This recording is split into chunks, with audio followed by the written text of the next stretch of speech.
Just when you thought that things could not get any worse, just this week we've had Xpeng Motors and Nio both hit fresh new 52-week lows. Now you might be asking, why on earth are these Chinese EV companies collapsing even though a lot of their growth is already sustained and expected to be strong for 2022? And why are these stocks trading like they're about to go bankrupt even though we know the Chinese economy is going into an expansionary phase in 2023? Well, those questions are exactly what I'm going to address in this video. But as usual guys, before we get into it, make sure to drop me a thumbs up and hit that subscribe button if you haven't already. So to start things off, I think we need to first address the damage that has happened to the Chinese EV sector over the past 2 months. Ever since June and July of this year, we have seen Xpeng Motors, Nio, and Li Auto all decline significantly, with Xpeng Motors actually leading the decline to the downside, even though the business fundamentals have been very strong with new product launches and even their first flying car test last week. And with the stock now trading at a price to sales ratio of only 1.77, there's a lot of disbelief in the investment community about how can a stock go down so much in such a short amount of time, even though the business is not going bankrupt and has not released any sort of very major bad news in that time frame. Well, fortunately, the problem for these stocks has nothing to do with their businesses. Instead, it has everything to do with the macroeconomics and the politics in China. You see, the very first thing that scared a lot of investors this week in China is that they delayed their GDP results announcement, most likely because right now the elections are ongoing and the Congress is taking place. And obviously, since the stock market hates uncertainty, the fact that they're delaying GDP numbers is probably a sign that they're not very good, and as a result, they want the election to be decided before those numbers are released, which could obviously put China in a bad position when it comes to the rest of the economy. And the problem here is that Chinese EV stocks like Xpeng, Nio, and Li Auto are going to be the hardest hit in such an uncertain time because those companies are the highest growth and potentially even the highest risk in the eyes of most investors. And since we already know there's been such a big drama about China stocks getting delisted here in the US, there's a lot of eyes on these companies in the US stock exchanges, which means there's more room for manipulation and forced short selling.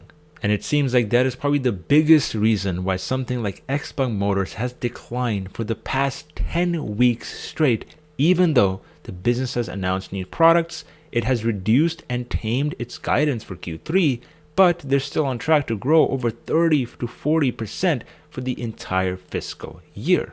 And even from a financial standpoint, the company has very little debt and they're sitting on around $4 billion worth of sales, which puts the company at a very mediocre valuation compared to even some of the highest growth EV companies across the world. And so as much as the critics and haters will really hate me for saying this, I think this is a buying opportunity because for me at least, the fundamentals have not deteriorated just as much as the stock prices have gone down in such a short amount of time. All we're seeing is a de-risking in the investment community because of obviously what's going on with interest rates in the US and the economic headwinds in China, which we know China has gone through many times over the past 40 years. And because obviously it's one of the fastest growing economies, you should expect volatility. And as we know, a lot of the economic problems China has been facing has to do with its own government forcing strict lockdowns and being much more aggressive on its own entrepreneurship and tech space. And at least on a long-term basis, I don't see that to be a bad thing. Shanghai and Shenzhen have already become the tech leaders, and most of the manufacturing for US designed goods is still done in China. And as we recently saw from Tesla's earnings, a lot of their manufacturing is still exported from their China factory, even to Europe and North America.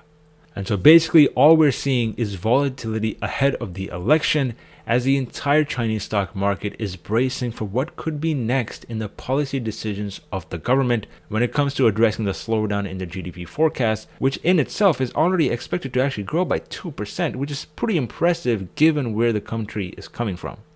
But if you want to understand specifically why Chinese EV makers have been falling, it has mostly to do with the fact that inventories in China for cars has gone up, which is suggesting that potential retail demand for the vehicles could go down in 2023. Now, to be honest, I don't think this is a big surprise because we already know that Chinese holiday season tends to be in October, and China's coming out of this COVID-induced lockdown, which actually had recent lockdowns just about a month ago. And with the real estate and mortgage crisis, it's no surprise that people are going to cut back on their spending.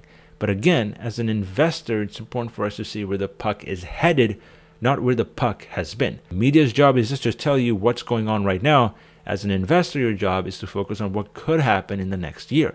And as we all know, China is on track to cut interest rates and boost consumer spending.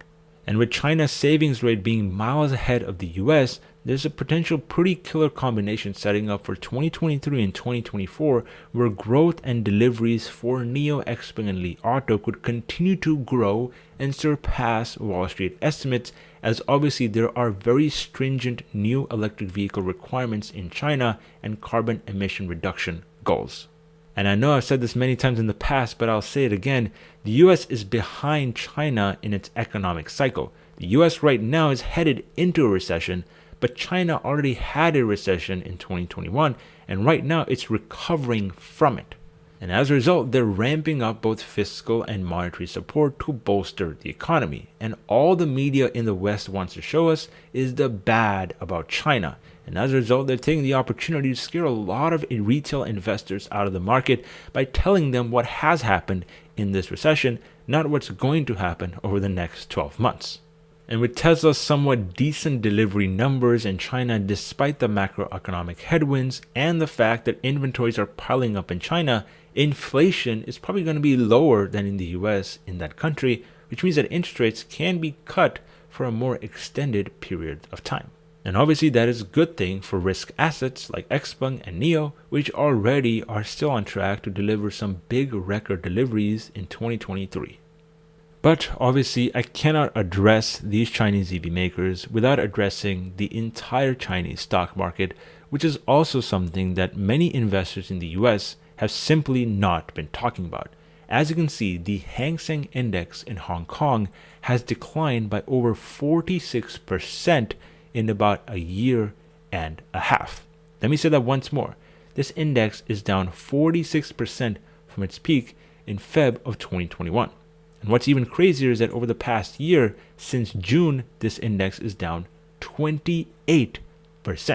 If you look at any of the charts of Xpeng or Nio, their stocks also ended up peaking at the end of June and in the early parts of July. And as a result, those stocks have also been in a very aggressive downtrend in this exact time frame. So you cannot really blame those companies for being bad investments because the entire index has been absolutely collapsing and has indeed hit a 52-week low. But I highly recommend you don't use this as an opportunity to panic sell and get out of your conviction. As you can see, we have seen this cycle in the Chinese stock market numerous times over the past 20 years. And right now we're actually coming down to test this very aggressive trend line that the index has hit many times over the past 45 years. And every single time during these valleys, it seems like China is going to go bankrupt, the economy is going to collapse, and that the US is going to gain its superpower status for the next 50 years. But always the Chinese economy recovers because they're simply way too important for the global economy and growing way too fast for the stock market to pull a Japan of 1990. And I think it's safe to say that you cannot trust any of the analysts that cut or increase their price targets on Chinese stocks here in the US because these guys have zero idea what they're doing. As you can see, JP Morgan cut their price target when the stock hit a 52-week low, but they raised their price target when it hit this level right here, which is obviously a peak from June and July. And so if by any means you're using YouTube or media outlets here in the US to make your decisions about what's going on in China, then you are probably doing it wrong because this market is designed to filter exactly those kinds of folks out.